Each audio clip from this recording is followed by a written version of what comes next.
42 ছাতি 36 কোমর বানাতে চান? তাহলে মাসের মধ্যে মিনিমাম 5 দিন হলো এই আইটেমটা খান। আরে ভরপেটটা সবজি পাবেন, তার সঙ্গে টেস্টি, আবার রুটি তরকারির ঝামেলা নাই। তারপরে আবার যে বাচ্চার সবজি শুনলেই দাঁতে জ্বর এসে যায়, তার জন্য একদম উপযুক্ত আইটেম ভাই। একদম সিম্পল আটা নিয়ে নিন, আটার মধ্যে কোনো ঘাটা নেই, খুব তাড়াতাড়ি হজম হয়ে যায়। আর খানিকটা সুজি, দুটোই সমান সমান নিতে পারেন, অথবা এদিক ওদিক হলেও কোনো অসুবিধা নেই। একদম সিম্পল জল অল্প অল্প করে দিয়ে মেখে একটা ঘোলা মেরে সাইড করে রেখে দিন। আটা মাখা হয়ে গেল, এবারে সবজির পালা।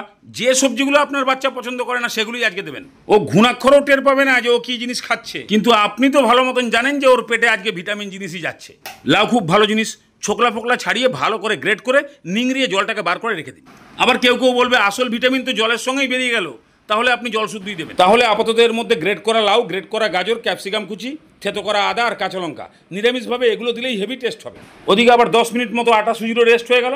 এবার সব সবজিগুলো ঢেলে দিন। এবার এর মধ্যে প্রয়োজন মতো নুন আর সব অল্প অল্প করে জিরে গুঁড়ো, হলুদ গুঁড়ো, গোলমরিচের গুঁড়ো আর সামান্য একটু খাবার সোডা দিয়ে ভালো করে এটাকে মাখিয়ে দিন।